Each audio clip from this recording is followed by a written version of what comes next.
আসসালামু আলাইকুম। তৃতীয় শ্রেণীর সুপ্রিয় শিক্ষার্থীবৃন্দ, আশা করছি তোমরা সকলে ভালো আছো। গত পর্ব পর্যন্ত আমি তোমাদের সাথে তোমাদের গণিত বইয়ের 99 নম্বর পৃষ্ঠা পর্যন্ত আলোচনা করেছি। এখন 100 নম্বর পৃষ্ঠা থেকে তোমাদের সাথে আলোচনা করব। ধারাবাহিকভাবে আলোচনা করছি যাতে তোমরা এগুলো সহজে খুঁজে পাও এবং করে ফেলতে পারো। চলো, এখানে আমাদেরকে বলেছে ভগ্নাংশের যোগ। ভগ্নাংশের যোগ কিভাবে করে তা আমরা শিখব। প্রথমে আমাদেরকে বলেছে রিয়া একটি পাউরুটির 5 ভাগের 3 অংশ পেল। তার ভাই রাফি পাউরুটির 5 ভাগের 1 অংশ পেল। তারা দুজনেই একই পাউরুটির কত অংশ পেল?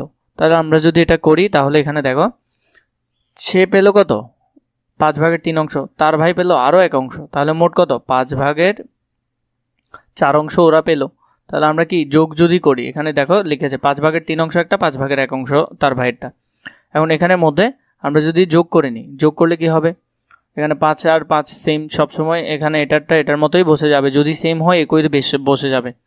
এরপর দেখো এখানে আছে 3, এখানে আছে 4। তাহলে সেম হলে 5কে 5 দিয়ে নিচেরটা দিয়ে সবসময় কী করতে হবে? ভাগ করতে হবে। 5কে 5 দিয়ে ভাগ করলে 1, আর যেটা বের হবে সেটাকে উপরটার সাথে গুণ করতে হবে। তাহলে 3 একে 3, তাহলে 3 এদিকে যোগ 1, তাহলে 4। তাহলে সমান সমান কত? 5 ভাগের 4। আপাতত সহজভাবে শিখে রাখো, ধারাবাহিকভাবে আমরা শিখব কিভাবে করতে হয়।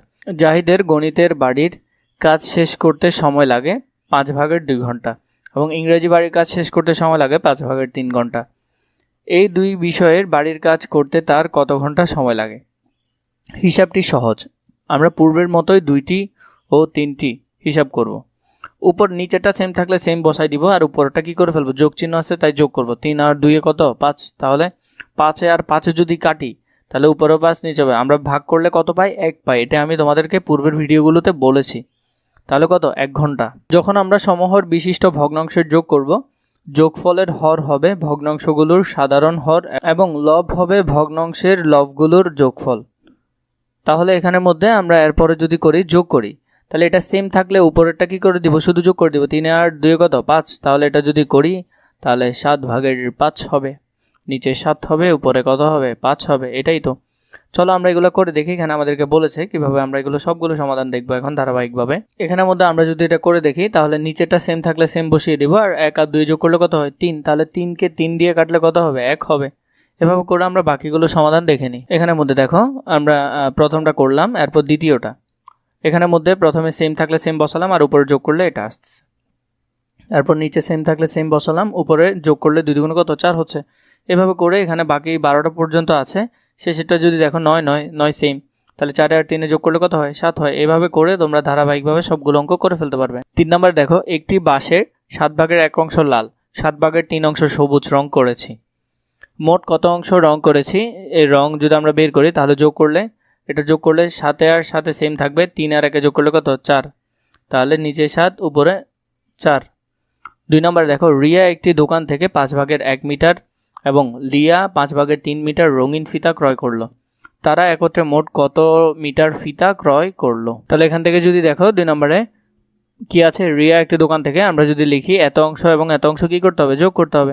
তাহলে নিচে 5 সেম থেকে গেল, 3 আর 1 যোগ করলে কত? 4 হয়। তাহলে 5 ভাগের 4। তাহলে তারা একত্রে কত? 5 ভাগের 4 মিটার ফিতা ক্রয় করলো।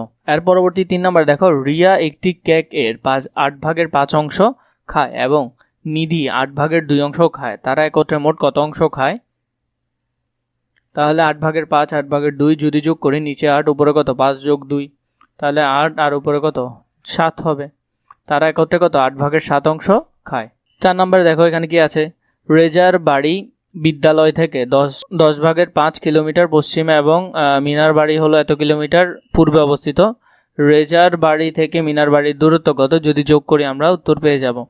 তাহলে তোমরা যোগ করলে নিচে 10 সেম থাকলো, 5 আর 3 যোগ করলে কত? 8। তাহলে বাড়ির দূরত্ব কত? 10 ভাগের 8 কিলোমিটার।